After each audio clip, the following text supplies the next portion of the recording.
So what is the worst thing you've had happen to you at the poker table? I'm Steve Wannall, your poker guru, and that is the question I am contemplating on this edition of the Tavern Poker Podcast. Now, I think most poker players are going to answer that question with a bad beat story.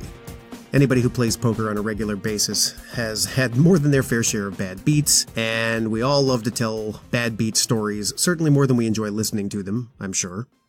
But I'm not necessarily talking about just bad beats at the poker table. I'm talking about any bad thing that can happen to you. There's a lot of moving parts in any given poker tournament, and anytime you get a room full of people together, human beings, flawed human beings, a lot of different things can happen. So, this could be anything, any chance for negativity.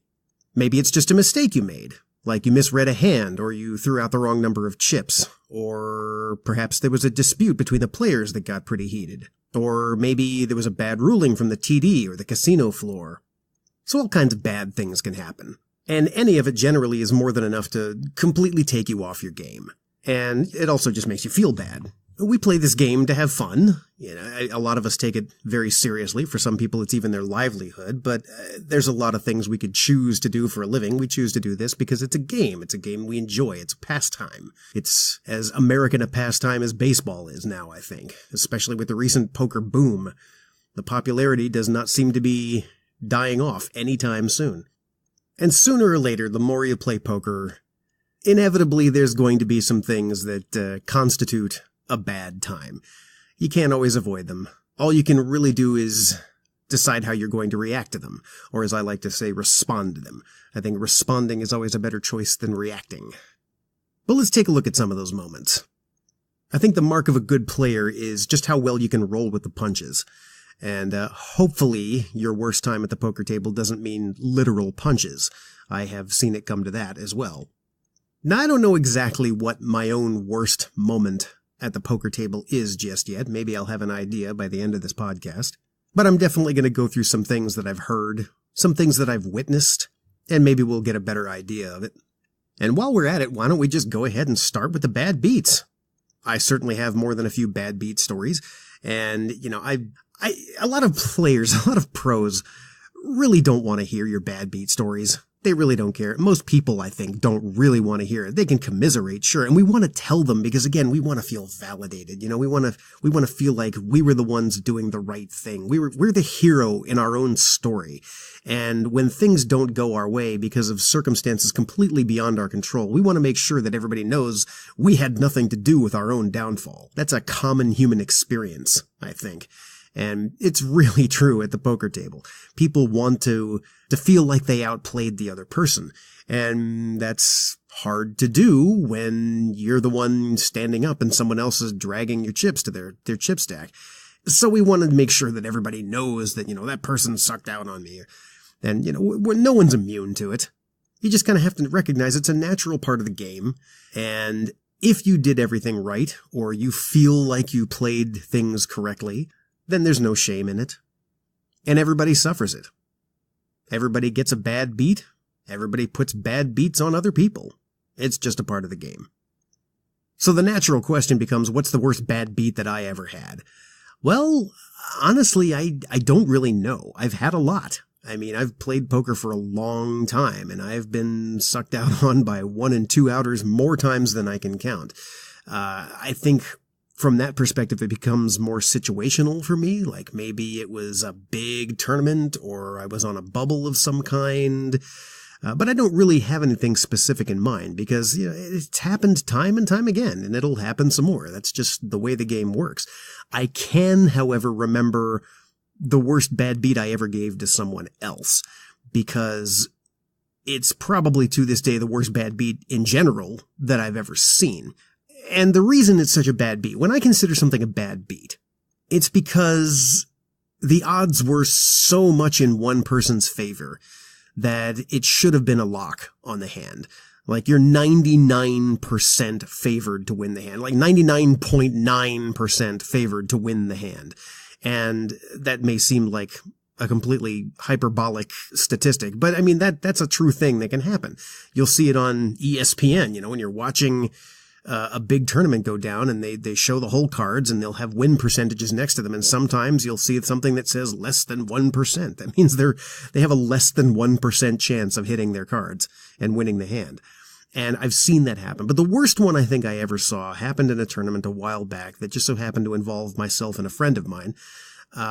This particular tournament, I was on a very large stack of chips. We still had 2 tables left in the tournament, so there were plenty of people to go. But even at that point, I easily had 30 or 40% of all the chips in play. That is a massive amount of chips. I can honestly say I don't recall many times in tournaments where I've ever had that big of a chip lead that early on in a tournament. I mean, there was only 2 tables left, but to have that many chips was really a big deal. I'd had a very good run of cards, I'd played pretty well, and I'd gotten maximum value, so I was feeling really good about myself. I was feeling very comfortable about where I was in the tournament.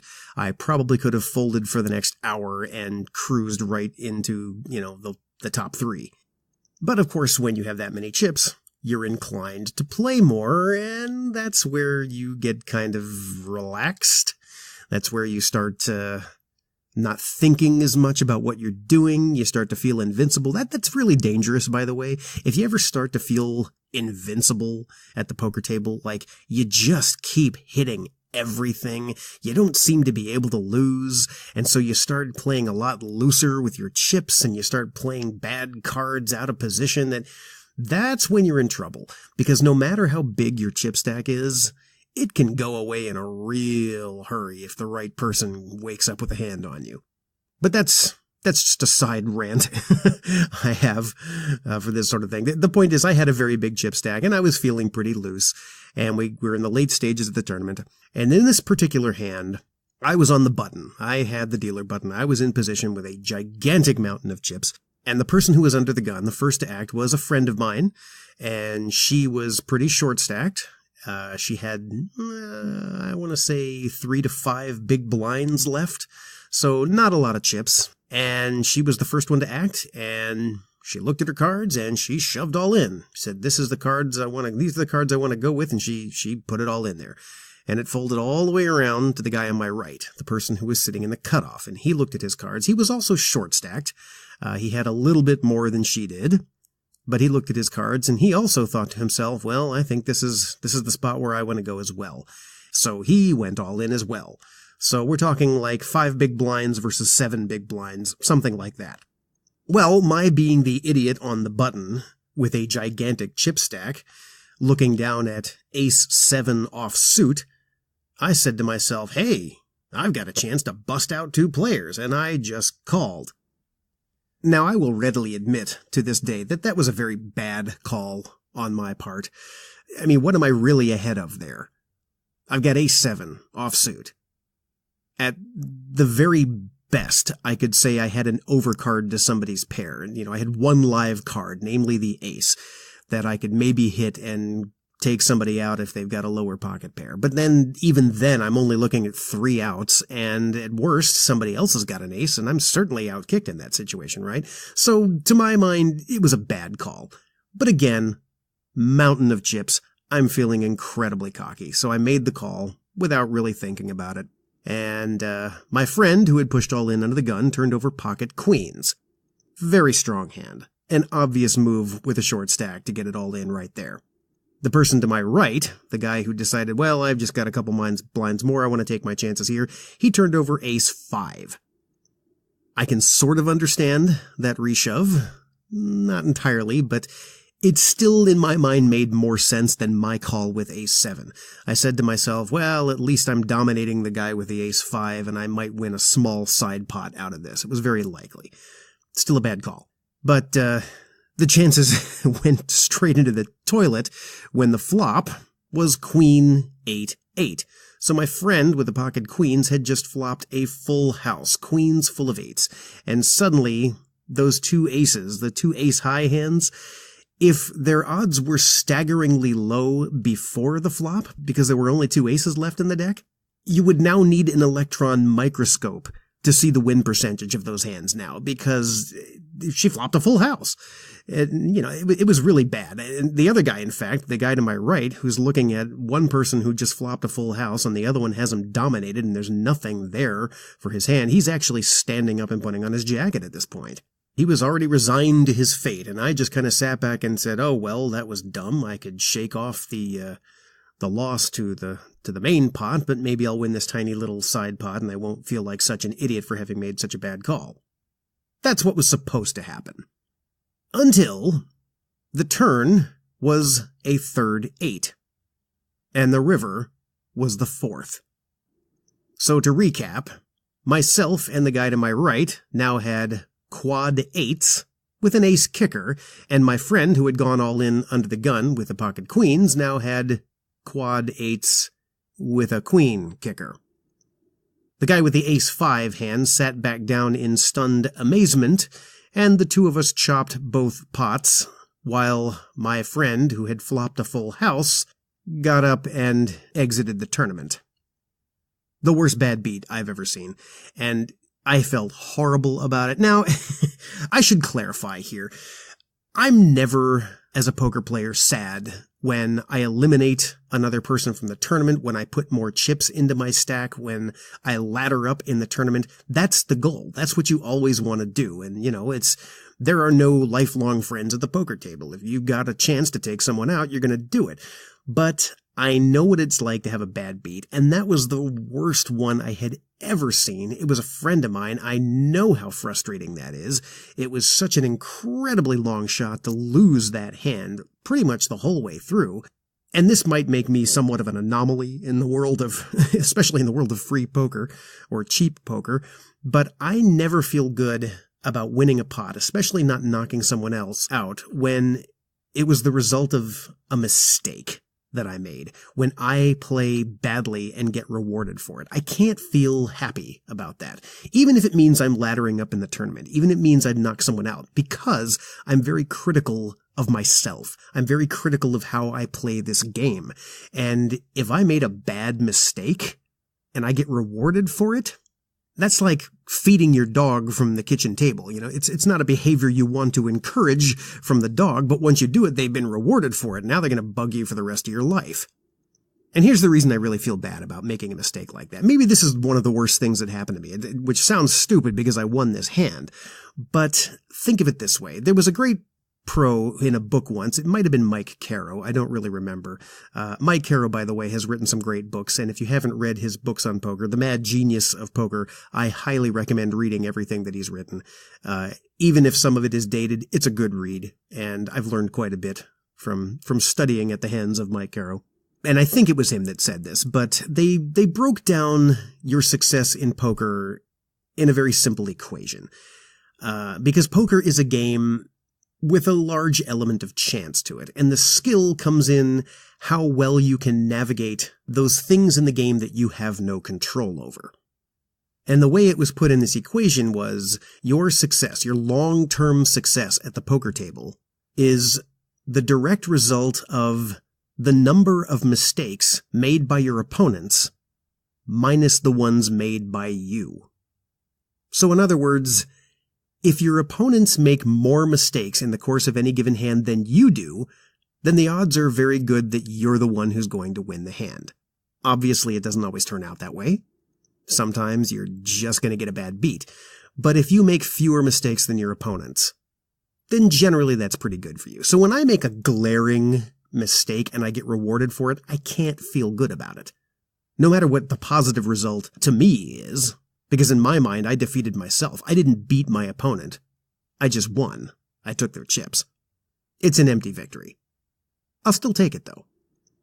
So that's the worst bad beat story I've ever heard. But like I said, there's a lot more things that can go wrong at the table that can give you a negative experience and just ruin your tournament. And I've heard some amazing stories over the years of some of those things. And, because misery loves company. We love to talk about these things. And like I said, the next thing that might be some of the biggest mistakes that you've seen at the poker table. We've all made mistakes. at the poker table.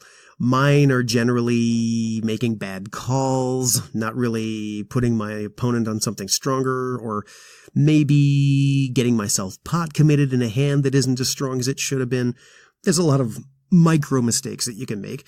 I had a friend who came out to a poker tournament with me for the first time and was really excited to be there, and we were both doing really well, and then suddenly somebody went all in on him, and he excitedly called and turned over his hand because he thought he had a straight, and it turns out he didn't. He misread his hand, and he just called off all of his chips with king high, and he left the tournament in disgrace, and that was very upsetting because he just simply didn't realize he didn't have it.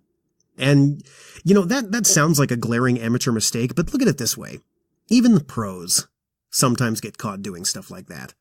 There was a famous high-profile tournament with Phil Ivey, largely considered one of the best players in the world, where he accidentally folded a flush because he didn't realize he'd hit it. He was even chasing the flush, I think. His card came in on the river, his opponent made a big bet, and he let it go. And he didn't even realize until someone pointed it out because the cameras caught it. Even the pros can have a lapse. And it's easy to do when you've been grinding it out at the table for hours at a time. So don't beat yourself up too much about that. You just have to try and stay on your guard. There are other mistakes like that can be made. People throwing out the wrong chip number. That's a common one.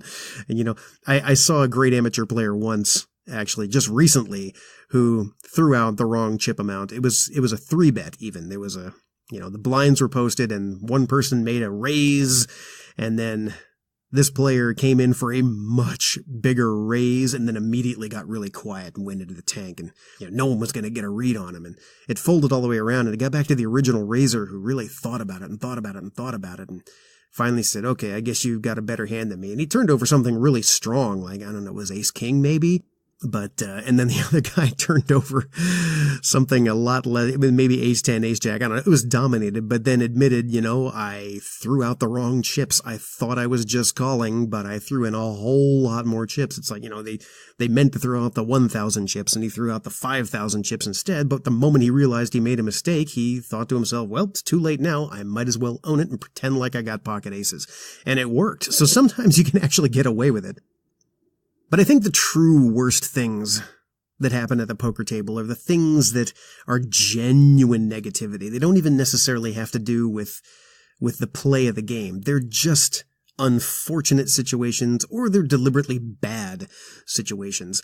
There's a really famous case where a dealer made a mistake in a very high-profile tournament. I think it was maybe even a main event, but it was a $10,000 buy-in event, and they were not yet in the money. They were probably getting close, and there was a poor woman who chose her spot. She maybe had a strong hand like aces or kings, I don't remember, but she put her chips all in. She made an all-in move, and the action went around, and the dealer decided to start collecting the cards into the muck, and he grabbed her cards, and he mucked her cards, and they were folded. From that point on, they were folded, and they called the floor over, and she even whispered her cards to the tournament director, but, so maybe they could fish them out of the mug, but the tournament ruling is if the cards are mucked, they are gone, because the rule is it's up to the player to protect their own hand.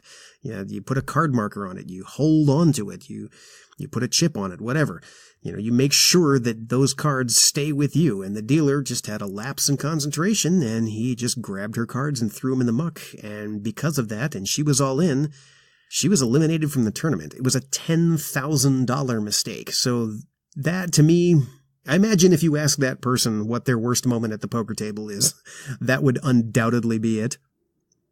And there have been little moments like that I've seen. There have been disputes between the players. That, to me, is the worst thing that happens at the table, when two players start arguing and it gets really, really heated. And here's something to consider.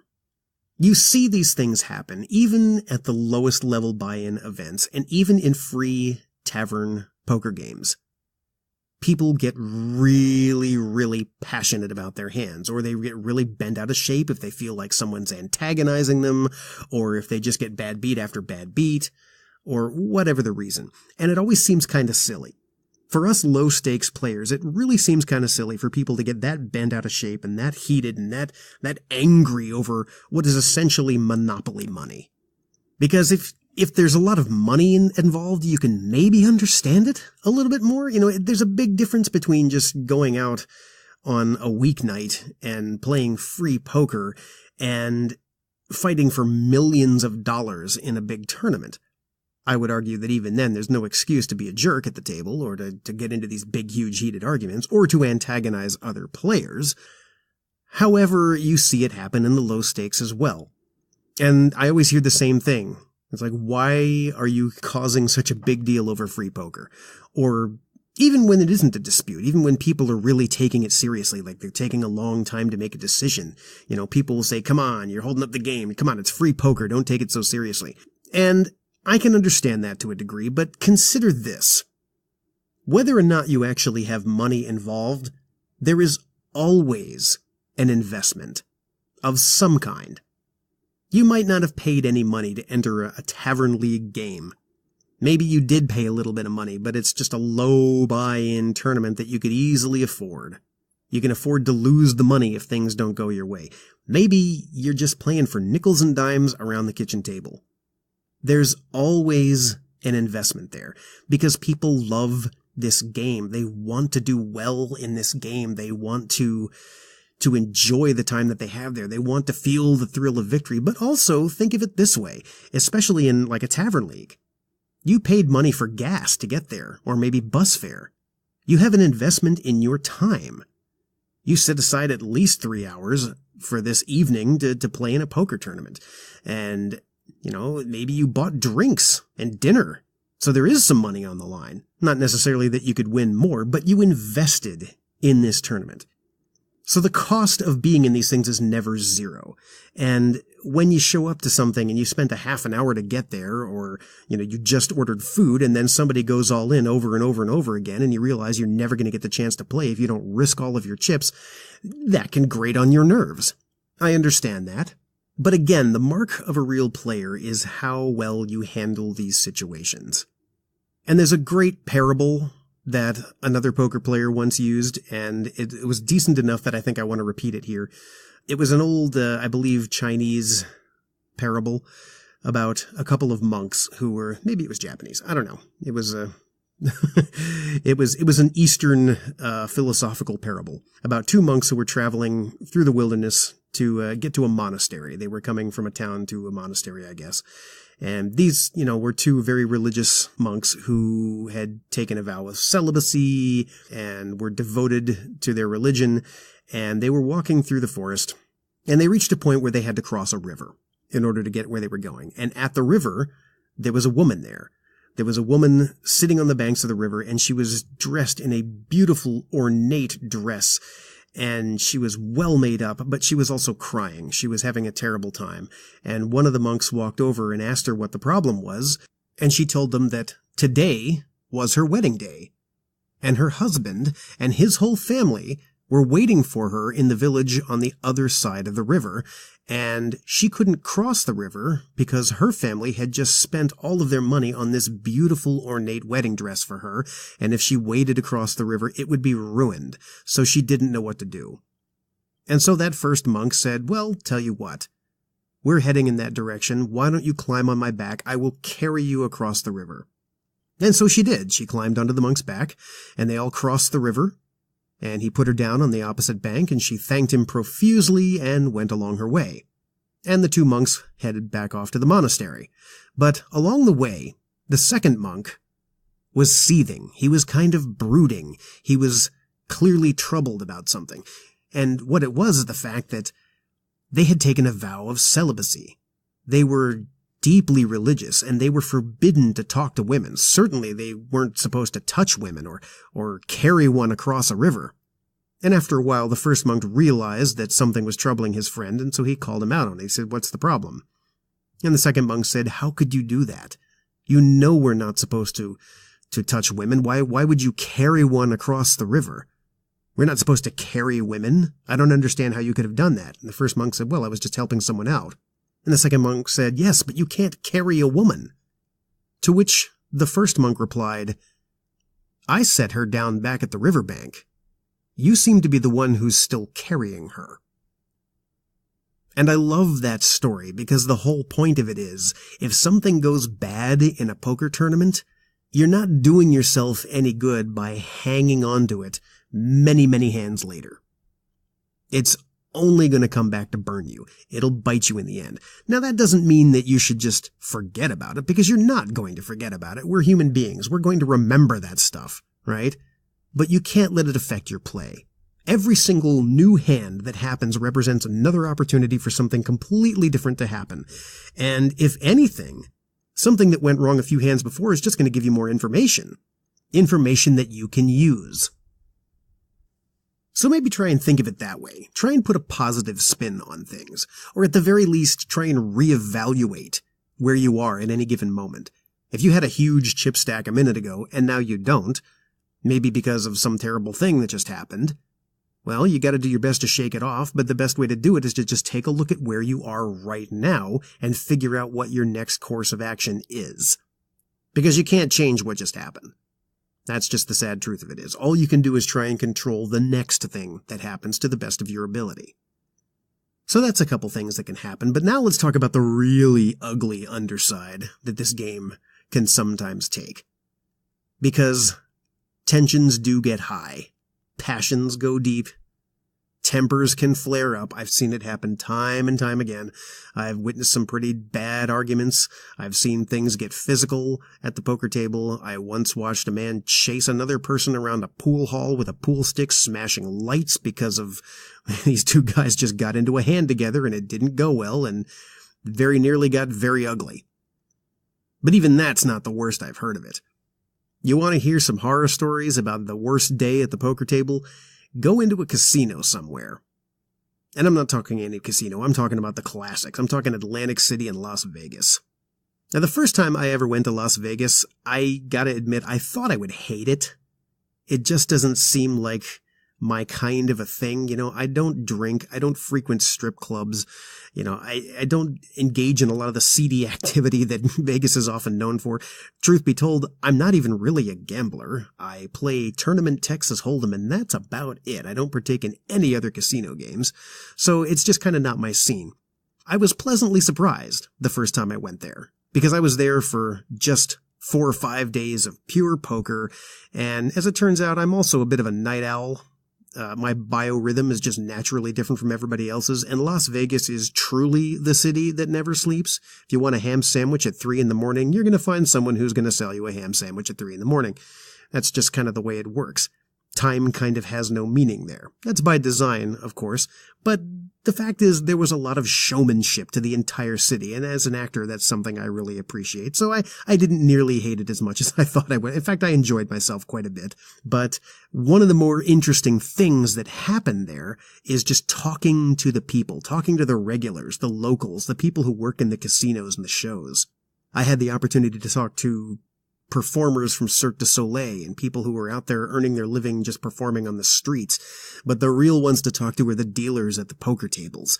They have some of the most amazing stories you have ever heard. And I don't know how much truth there is to some of them, but I have no reason to doubt them either. And one of the worst days at the poker table I ever heard came from a Vegas dealer who was telling me about it. And this may be urban legend at this point. I don't know. I don't really care. It's a great story.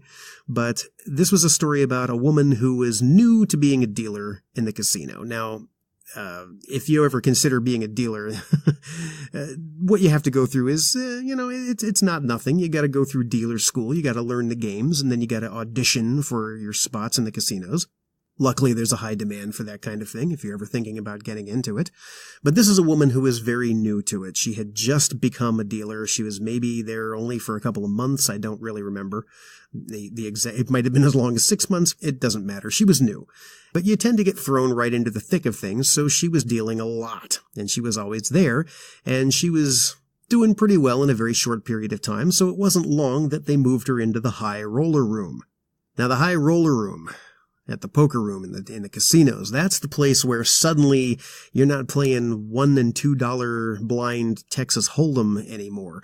Now you're talking $100 and $200 blinds or even higher, where the minimum buy-in at the table is going to be $10,000. It's, that's where the big money changes hands, and a good dealer can earn a great deal of tips in one night. You can pay for your whole month. Well, this woman had been moved into the high roller room to deal some cards, and she took over a table where there just so happened to be some very passionate rich guys playing the game. And perhaps these guys had already had a history with one another. Perhaps things had just been going badly for them that night. Don't know the full details of it. Doesn't really matter.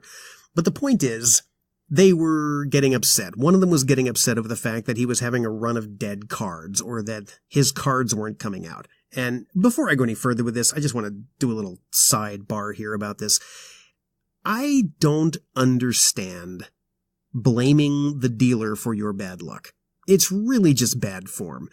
But I see it all the time. I see people asking the dealers, all right, now, come on, put my cards out there. And sometimes they're just being facetious. They're just being cute about it. They're trying to have their fun, right? But there are a lot of people who really seem to put that much pressure on the dealers. They have this idea that the dealers are controlling what's coming out, or that it's somehow the dealer's responsibility for their luck, which is absolutely absurd. If you know anything about how this goes at all, the dealer doesn't have any control over it. Yes, they're shuffling and dealing the cards, but they don't know what's going on any more than you do. They're just putting them out in the order that they are already in. They have nothing to do with your fate. So please, stop bugging the dealers. If you ever berate the dealer for giving you bad cards over and over again, or if you blame them for you not hitting your straight on the river, stop that. Just don't do it. It's bad form, and it's ridiculous, okay? And case in point, in this particular story, that's what was happening here. This one guy started blaming the dealer for his bad run of luck, to the point where he was getting belligerent and angry and hostile. And finally, physical. He finally got so frustrated over his bad run of luck that he decided to muck his cards a little too forcefully. And by a little too forcefully, I mean he hurled them like a ninja throwing star right at her face.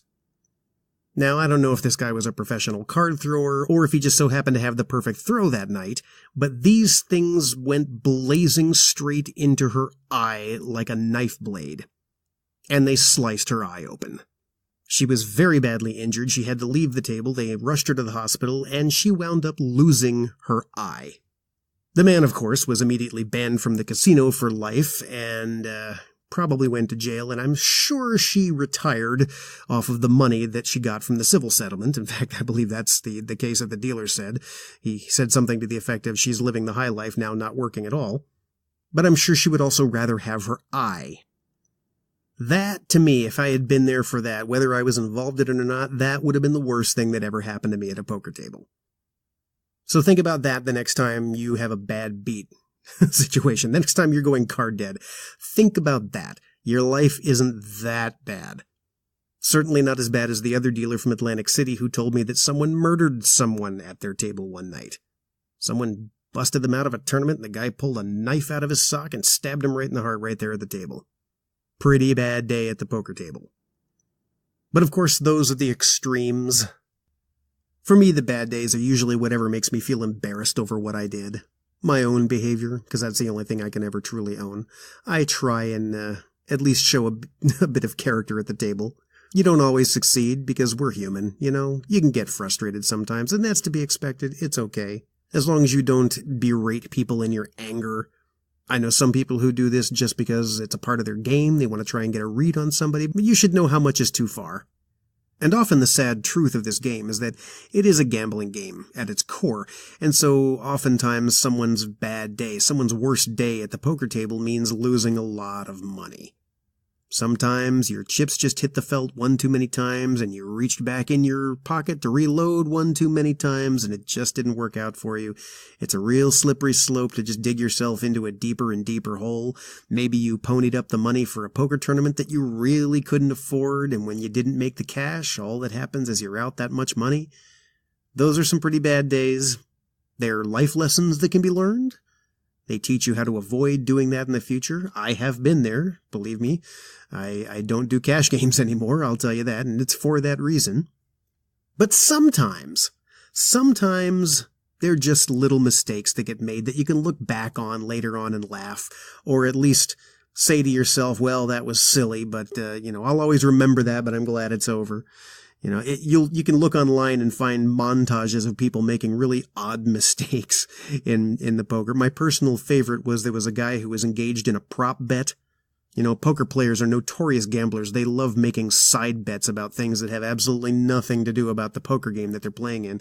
And this guy was trying to bet the other people at the table that he could throw a chip from across the table and have it land in one of the little squares that was lined up for the cards on the table. So he was practicing it. He got some action on his prop back and he's like, all right, here we go. And he threw his chip across the table and landed in the square. And it was like, yes, only to realize that he did it when the action in the hand was on him. And so him throwing a chip into the table actually meant he just called off all of his chips. So I'm sure he felt a little silly about that. I suppose in the end, however, you can always console yourself with the idea that a bad day at the poker table is still better than a good day almost anywhere else. But now, I want to hear what you have to think. I want to hear what your stories are. What's your worst day at the poker table? What's the worst thing you've had happen to you? Seriously, I want to know. Tell me your bad beat stories. Tell me your mistakes. Tell me the worst things you've witnessed. Let's commiserate in this misery together.